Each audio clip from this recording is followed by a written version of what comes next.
अहेरी तालुक्यातील गुड्डीगुडम येथे गोंडवाना गोटुल समितीच्या वतीने स्वातंत्र्यवीर बाबूराव फुलेश्वर शेडमाके यांची जयंती मोठ्या उत्साहात साजरी करण्यात आली। या निमित्ताने पुतळा अनावरण आणि सामूहिक विवाह सोहळ्याचे विशेष आयोजन करण्यात आले होते। या कार्यक्रमाला महाराष्ट्र प्रदेश काँग्रेस कमिटीचे महासचिव डॉक्टर अजय कंकडालवार आणि अहेरी पंचायत समितीच्या माजी उपसभापती सोनालीताई कंकडालवार यांची प्रमुख उपस्थिती होती।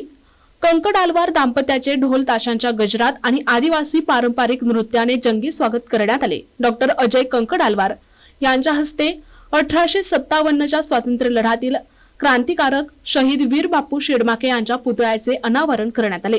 या सोहळ्याचे खास आकर्षण म्हणजे एकाच मंडपात पार पडलेल्या 9 जोडप्यांचा सामूहिक विवाह सोहळा। कंकडालवार दाम्पत्याकडून या नवदाम्पत्यांना नवीन कपडे आणि संसार उपयोगी वस्तू भेट देऊन त्यांच्या पुढील वाटचालीस शुभेच्छा देण्यात आल्या। यावेळी डॉक्टर अजय कंकडालवार यांनी शहीद बाबूराव शेडमाके यांच्या प्रतिमेला पुष्प अर्पण करून अभिवादन केले। या प्रसंगी परिसरातील आदिवासी बांधव, स्थानिक काँग्रेस पदाधिकारी, कार्यकर्ते आणि ग्रामस्थ मोठ्या संख्येने उपस्थित होते। प्रतिनिधी शंकर मुत्तेलवार, NTV न्यूज मराठी, गडचिरोली।